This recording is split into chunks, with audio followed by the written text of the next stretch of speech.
Bijouterie Pantsoa mividy volamena. Mivarotra sy manamboatra firavaka volafotsy sy volamena. Sahaza ho an'ny rehetra. Merci toi amin'ilay nettoa vaovao. Nettoa ny ty vera.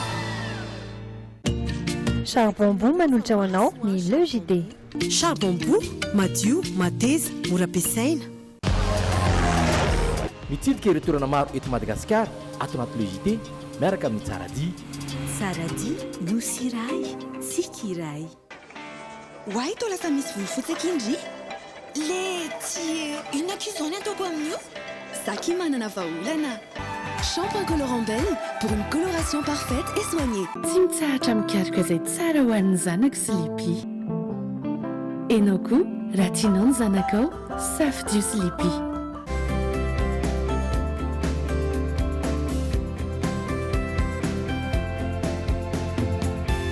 Sanifère, le meilleur. Jovena, Yaraka, Barea. Jovena, source d'énergie. Ilma, safidiko numéro 1 malagasy manolotra ho anao.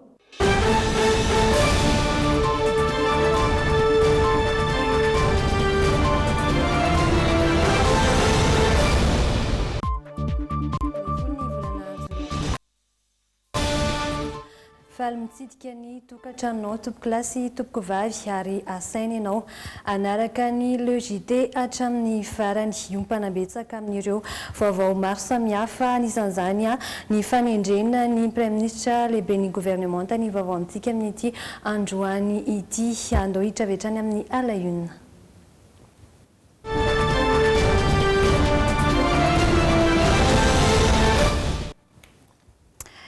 Ntsay Christian indray ary no nitendren'ny filoham-pirenena ho Prime Ministre lehibe ny gouvernement araka ny fanambarana nataon'ny sekretera jeneral ny fiadidiana ny Repoblika io tolakandro teny amin'ny lapam-panjakana Iavoloha. Fantatra ihany koa fa izy irery ihany no anarana natolotry ny vovonana maro. Zany hoe ireo vovonana maro anisa IRD izany ny filoham-pirenena mitatra ny vaovao amin'izay ary Sonia Andrenirina sy Zo Randria Tsalama. Voalaza ny fahefatra amin'ny dimapolo ny lalam-paharenana tendrena Prime Ministre lehibe ny gouvernement Andriamatoa Ntsay Christian. Ntsay Christian ihany araka izany no Prime Ministre lehibe ny gouvernement. Omaly ariva no nanatitra ny anarana tamin'ny filoham-pirenena ny IRD vovonana maro anisa eo anivony anteny miram-pirenena. Anarana tokana dia ny any Ntsay Christian ihany no fantatra fa natolotra izy ireo tamin'izany. Tsy ny andrela no io fa andro antolakandro ihany dia nanao fanambarana ofisialy manendra ny Ntsay Christian Prime Ministre ny lefitry ny sekretera jeneral ny fiadidiana ny Repoblika.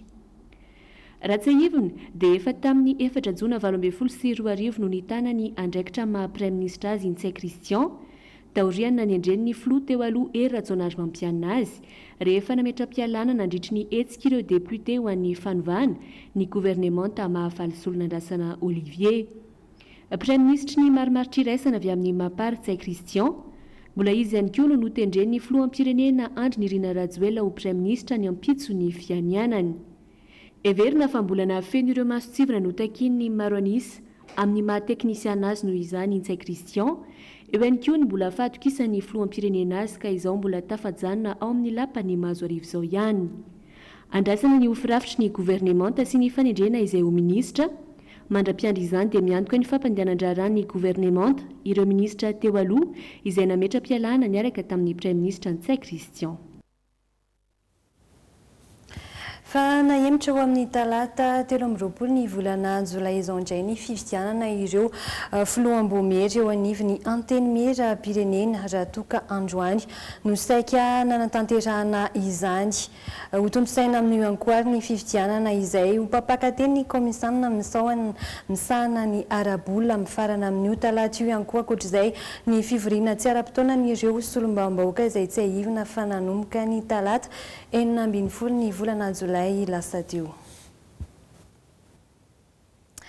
Namokadidy mikasika ny fahabangan'ny toerana roa eny amin'ny lapananosikely ny fitsarana avo momba ny lalam-panorenana fahabangan-toerana izay vokatry ny fametra-piarahana ireo loholona lany solombavam-bahoaka tsy azo atao raha teo ny mampifangaro ny asa mahadebuté amin'ny andraikitra hafa araka ny voarakitra ao amin'ny andiny fa fitopolo ny lalam-panorenana. Nisy ankoraka izany fanendreny HCC ireo olona andray ireo toerana banga ireo avy amin'ny antoko mifanasoa sy ny antoko mapara. Nandefa taratasy ho amin'ny fitsarana avy momba ny lalam-panorenana ny filohan'ny anteny Mirandoholona. Taratasy izay manontany ny hevitry ny HCC no ny fahabangan'ny toerana roa eny amin'ny lampana nosy kely. Anton'izay fahabangan-toerana izay ny fametra-pialana nataon'ireo olona voafidy hosorony bavambahoaka. Voakasika izany Emiline Ramarosoa izay voafidy tany amin'ny faritanin'ny Tomasina lany tamin'ny anaran'ny antoko mifanasoa. Eo ihany koa i Paul Bervelotsara voafidy tany amin'ny faritanin'ny Mahajanga lany tamin'ny anaran'ny antoko mapara. Azo raisina satria manaraka ny nambaran'ny andarana faha-20 andiny voalohany amin'ny lalam-panorenana ny fangatan'ny filohan'ny anteny Mirandoholona araka ity didy navoakan'ny HCC tamin'ny 17 Jolay ity. Tsy azo atao raha atao ny mampifangaro ny asa mahasorony bavambahoaka amin'ny andraikitra hafa araka ny hita ao amin'ny andiny faha-70 ny lalam-panorenana. Manamafy izay rehetra izay ny didy nivoaka tamin'ny 2 Jolay izay manamarina ny nahalany solom-bavambahoaka ireo olona roa ireo. Sokajy HCC ho mitombona ny fahabangan'ny toerana roa eo anivon'ny anteny Mirandoholona ka nanendrena ny Philibert Andriamananjara lisitra faharoa amin'ny olona avy amin'ny antoko mifanasoa any Tomasina sy nanendrena ny Vevery Andriamanantena lisitra fahatelo amin'ny olona avy amin'ny antoko mapara any Mahajanga. Vaovao hafa kosa indray dia toeram-pivarotana roa samihafa no lasibatry ny Jolamy Tambasy ho Maleriva tokony ho tamin'ny Eminora teny amin'ny faritra Itosy ao amin'ny komina Ambohidrapeto. Fotoana izay mahabe ny olona eny an-toerana no nanararaotan'ireo jola anaovana ny asa ratsy ny very tamin'izany avokoa ny vola tao amin'ireo toeram-pivarotana roa samihafa izay niara ny fanafiana ireo.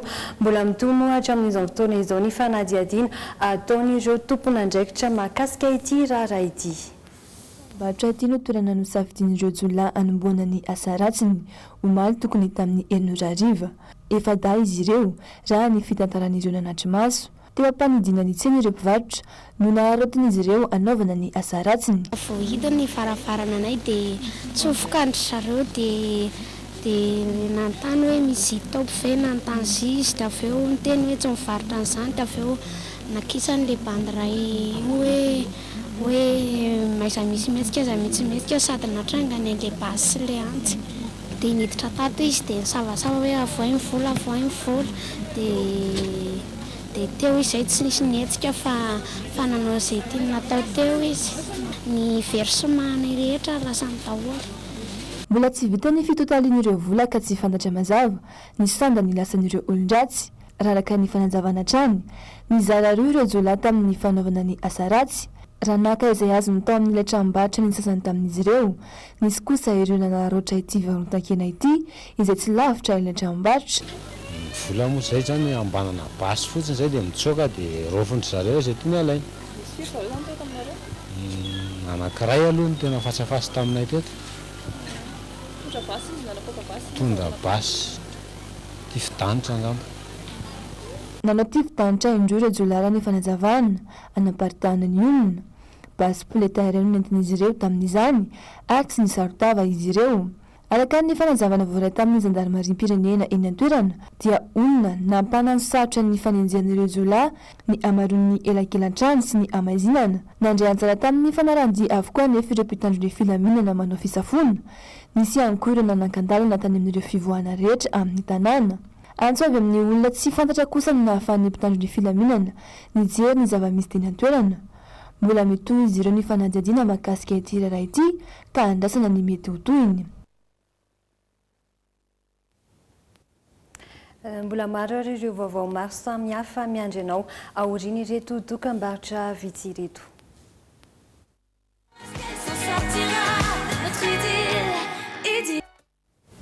Ankasitrahana hatrany ianao tsy misaraka amin'ny fahita lavitra Joimina mbola ao anatiny le JT ianao amin'izao fotoana izao anoho ny fiarahana isika ary resaka mikasika ny vokatra lavanila satria dia nisokatra teo ny taom-piotazana lavanila ho an'ny faritra sasany eto Madagasikara. Ny atsara ny vokatra satria dia tombanana iray etsy ariary eo ny farany ambany amin'ny kilaoan'izay lavanila manta izay ho an'ireo faritra mpamokatra lavanila. Anisany manimba ny kalitao ny lavanila kosa nefa hatreto ny alatra iny fotony ka mahatonga ny vokatra hena sy ho ratsiratsy ny kalitaony. Araka ity fanadihadiana manaraka ity. Ny faritra Sava Diana vady fitofonany Anaranjorovo atsimo andrefana sy atsimo atsinanana ary Anosy no isan'ireo faritra mamokatra lavanila eto Madagasikara. Tamin'ity taona ity ny atsara ny vokatra ho an'ireo faritra ireo raha ho an'ny vady fitofonana izao dia tombanana 100 taona ny lavanila manta ka iray hetsika hatramin'ny 3 hetsy ariary ny vidiny iray kilao eny an-tsena. Ho an'ny faritra Sava indray ny tombony vokatra noho ny fanitarana ny taninambolena tafiakatra hatrany amin'ny 3 hetsy na 5 alina sy 2 hetsy ariary ny vidiny iray kilao amin'ny lavanila. Sehatra iray mampidi-bola ny fanjakana ny lavanila mampiditra 700 an'ny arikarena faobe izany na izany aza mijanona olana amin'ny famokarana lavanila eto amintsika ny alatra eny fotony raha ny fitarainan'ireo mpamboly. Mampidina ny kalitao ny lavanila mantsy ny fiotazana izany mialohan'ny fotoana. Tamin'ny taondasy izao raha araka ny tatra avy amin'ireo mpamboly 100 ny vokatra no nisy nangalatra. Fampanantenana ny fitondranatrizay ny amongotra ny alatra lavanila. Tamin'ity taona ity izao 10 mahery ireo tratra teo ampiotazana lavanila manta raha ny fanazavana voaray. Amin'izao fotoam-piotazana izao ihany koa dia mitaky ny fananana karatra ho an'ireo te hiditra amin'izany lalam-piariana izany ministeran'ny varotra mba hidirana amin'ny ara-dalàna.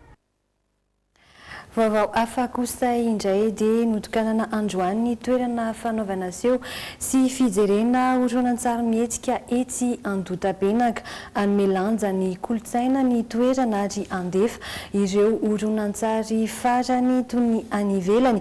Ankoatra ny fandefasana horonan-tsary dia afaka anaovana aseho ihany koa ny kanala Olympia Yarivo volana sedraina fotsiny ny tsy fahafahan'ny horonan-tsary malagasy hiditra eto amin'ity trano manaraka ny fenitra iraisam-pirenena ity noho ny kalitaon'ny vokatra raha araka ny fanambaran'ny ministry ny kolotsaina Irina Andriamalala sy Stéphane Rakotomalala no mitatitra ny antsipriany izay.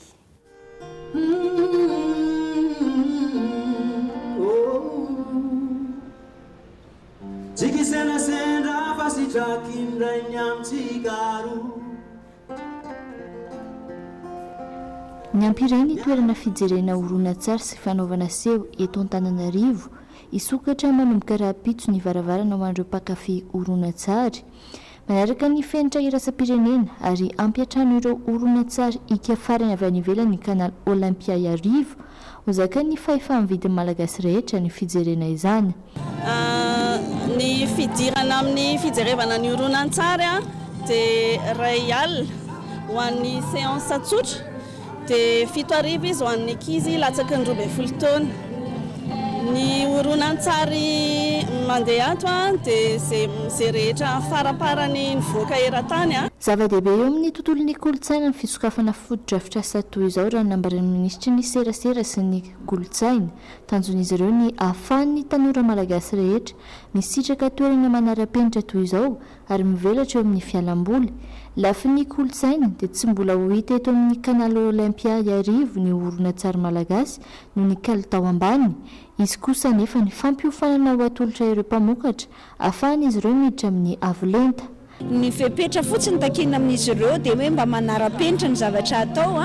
Ny zavatra misy zao mbola tsy manana horonan-tsary malagasy tsika vokarin'ny sinema malagasy azo alefa eto amin'ity toerana ity satria mbola tsy maharaka an'ilay fenitra takina zany eo amin'ny setra iraisam-pirenena ilay horonan-tsarintsika fa miaraka amin'ny kanal Olympia zany dia isy ny fampanofanana na ny formation menandreo acteur du cinéma ny ataontsika hoe mpisehatra amin'ny lafin'ny sarimihetsika mba ahafahany manaraka an'izay fenitra takin'ny sehatra iraisam-pirenena izay. Na mafisin'ny filoha ihany koa fa zava-dehibe ny kolotsaina ka mila tohanina sy ampirisiny. fantatrareo tsara ny fifamatorako amin'ny mpanakanto malagasy. Fantatrareo tsara ny fitiavako ny kolotsaina malagasy. Noho izany dia ny toerana ohatranytony ny tetikasa toy itony dia mila porosihana, mila ampiroboroboiny ary mila ampina bebe kokoa mba ahafahany tanora malagasy velatra kokoa. Notokanana androany ny canal Olympia Arivo eto Andota-penaka ary nanatrika izany filoham-pirenena mivady isokatra 9 andro amin'ny 7 andro ny toerana talata hatramin'ny alahady. Ireo horonan-tsary mivoaka farana any ivelany dia 8 eto avokoa. Ao anatin'ity herinandro voalohany ity dia sombiny amin'ireo horonan-tsary alefa ny Spiderman, Roi Lion ary ny Avengers. Vava mikasika ny fanatsarana ny fampianarana eny amin'ny ambaratonga ambony kosa indray dia tanteraka fifanaovana ny mpiara-miasa androany ny Université n'Antananarivo sy ny orinasa sinoa hoe hiary ny sekoly sinoa iray niompana tamin'ny fampitaovana ny Université sy fananganana sekoly ambony anamboatra fiarakodia izany araka ny fanazavana voray nanatrika izany ary Angela Rena, Andriamasy sy Stéphane Rakotomalala. Hitsangana nanomboka amin'ny heritaona ny orinasa sady toeram-pianarana ahafahana manamboatra kojakojana fiarakodia sy manambatra izany ho fiarakodia. Vokatra ny fiara-miasa teo amin'ny Université n'Antananarivo amin'ny alalan'ny polytechnique amin'ny Vontovorona sy ny collège Lupan avy any Chine izany. Resaka construction automobile sy automatique zany électricité sy électronique zany sy mécanique automobile satria mieritreritra zareo apita ny teknôlôjia any fanamboarana ingénieur zany rehetra fa indrindrindrindra ny fanamboarana fiarakodia zany eto Madagasikara. Zany hoe atsoato zany afaka anamboatra automobile ety akaikikaiky usine de montage moa izay le fandrindrana ny resaka industrialisation zany eran'izao tontolo izao ary tonga ary zareo anampy atsika zany amin'izay industrialisation ny zareo moa aingana be ny nanaovany azy dia eritreretiny hoe ampiana koa tsika anafaingana ny zay resaka fanamboarana automobile. Ankoatra dia ary asa amin'ilay orinasa sinoa mikirakira ny elektronika Huawei ihany koa ny Université n'Antananarivo. Lehibe indrindra amin'izany ny firosona amin'ny 5G izay ireo mpampianatra mpikaroka sy ireo mpianatra tokoa.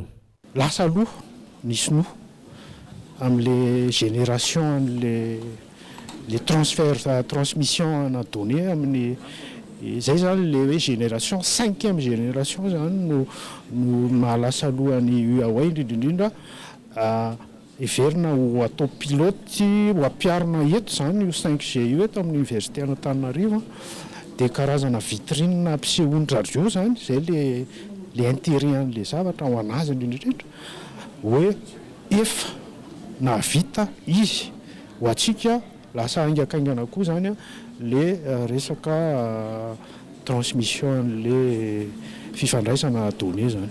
Alohan'izay dia peraka ihany koa ny fodrafitrasa azona herinaratra avy amin'ny masoandro mbola fiara-miasa miaraka amin'ny UAE hatrany. Androany no tanterana teny akato sy ireo fanaovan-tsony roa teo amin'ny Université n'Antananarivo sy ny UAE andaniny ary ny collège Lupan ankilany. Maro kosa ireo tanora malagasy no efa mankafia ny kolotsaina koreana, efa mandray anjara amin'ny fifaninanana iraisam-pirenena radio isika.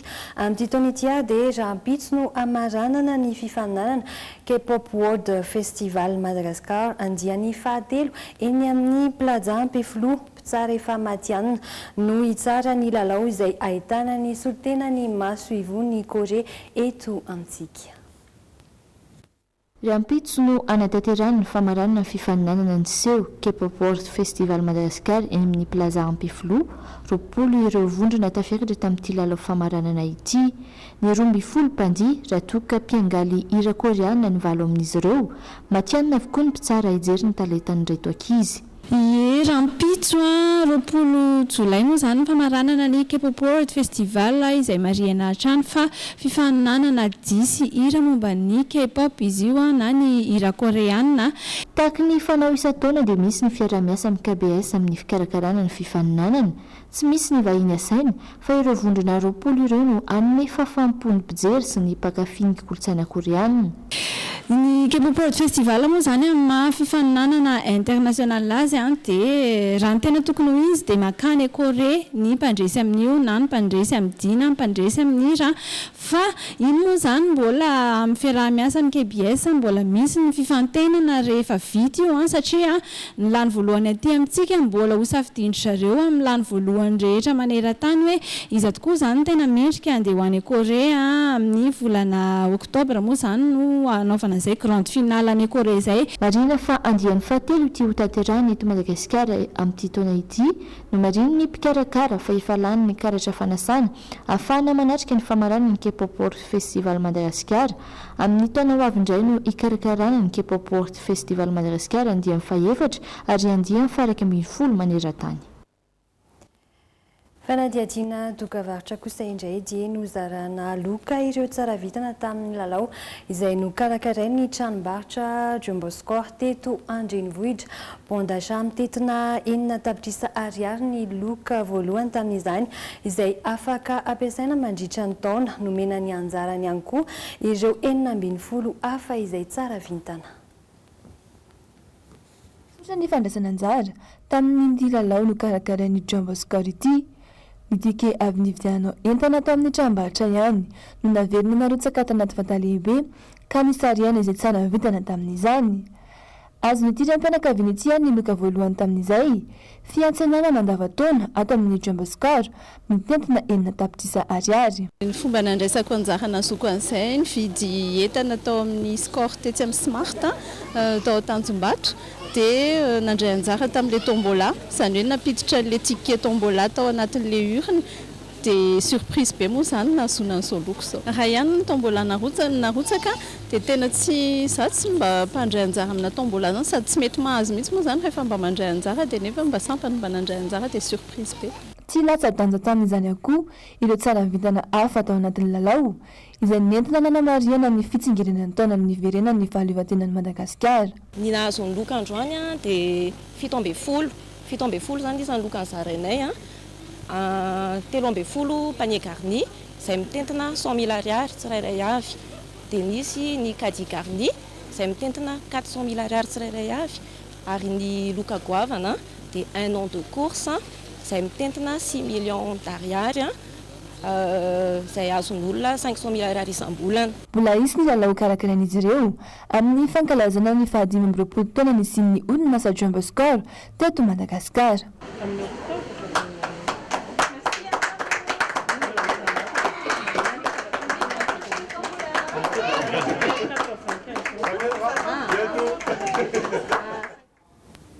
Dia ny ihany koa no hiampitatsika amin'ireo maresaka iraisam-pirenena manoloana ny fisiana aretina Ebola ao amin'ny Repoblika Demokratika ny Congo dia tsy manaiky ny anaovana vaksiny antrana ny fanjakana amin'izao fotoana izao. Matahotra ny mety isian'ny korotana izay aterak'izay amin'ny mponina mantsy ny fanjakana. L'OMS a déclaré l'état d'urgence. Amponina mahay ireo olona voalaza ina ho voan'ny Ebola ao anatin'ny iray andro raha ny fanazavana voray. Tsy mbola nahitana fanafana nefa izany raha toa ka arivo eo inamony ainy tamin'ny taondasa vokatry ny aretina. Atahorany ny paritahan'ny aretina raha toa ka nahafaty olona anarivony izany tamin'ny taondasa. Amin'izao fotoana izao tsy mbola manaiky ny anaparitahana ny fanaovam-baksiny ny fanjakana tahotra ny sinkorotana. Manay mantsy izy ireo sao hisy loza ny fanaovana izany. Fanaovam-baksiny mbola andrana aloha hatreto raha ny fanazavana no atao. Vaksiny adina amin'ny Ebola ho an'ny olona anarivony aloha no misy ary miandry ny teniny tompon'andraikitra ao amin'ny Repoblika Demokratika ny Congo fotsiny ireo mpivarotra fanafody dia mamoaka izany.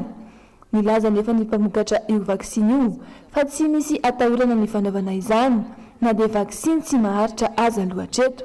En Afrique de l'Ouest. Any ivelany hatrany fa saingy any Japon kosa indray dia tafiakatra 13 ny isan'ireo namony ainy vokatry ny aitrano mpamokatra sarimihetsika iray tany Antoerana. Voamarina fa lehilahy iray no nanao fanainina nandoro ny trano eo ampikaroana ireo pretsy kombakomba tamin'ny mpitandro ny filaminana any Antoerana. Un studio d'animation a été ravagé par un incendie. Ankoatra ireo 420 nampahafantarana omaly ny ampy 7 indraireo namono ainy nandritra ny fahamazana trano mpamokatra iray tany Kyoto Japon. Isa ofisialy navoaka ny mpamonjy vona any an-toerana ny maraina teo ireo 330 ireo. Mbola mety kosa ny fikarohana ireo mbola tsy hita. Efa navoaka ny fahitalavy-panjakana any an-toerana kosa ny sarin'ireo voapanga ho ny iray tsikimbakomba nahavanina izao loza izao. Mandeha ny fikarohana azy ireo. Araka ny fantatra dia nisy lehilahy iray nitondra tavy lehibe na bidon feno solika tato amin'ity toerana ity. Nahararana izany avy eo ary notsolorany afo dia nihitatra nanerana ny efitrano rehetra. Ankoatra ireo hita faty 30 ireo mbola tsaboina eny amin'ny hopitaly amin'izao fotoana, 10 amin'ireo mbola ao amin'ny famelomanaina. Mariana fa 70 eo ny mpiasa tato amin'ity toerana ity tamin'ny fotoana nahamay azy io. Une quarantaine d'années qui aurait versé de l'essence dans le studio avant d'être blessé et transporté à l'hôpital. Izay no tapany voalohany ireto indray sary no miandry anao ao anatin'ny zanam-pandaharana ao anatin'ny tapany faharoa anaranao ny zanam-pandaharana tranga nitondrana anao nitony fanadihadiana ilay renim-pianakaviana iray niaraka tamin'ny zanany vavy ary mpitondra moto iray no namony ainy tamin'izay fotoana izay. Ao anatin'ny hoianao ny olona no fantatra ny famaranana ny fiadiana ny tompon-dakany Afrika eo amin'ny taranja baolina kitra izy ary ny ekipa mety bata ny fandresena ireo mpilalao tao amin'ny bareny Madagasikara no nanontaniana izay hoianao izay. Ireny amin'ny miandry anao anatin'ny tapany faharoa aza misaraka aminay ao aoriana ireto dokam-barotra vitsy ireto.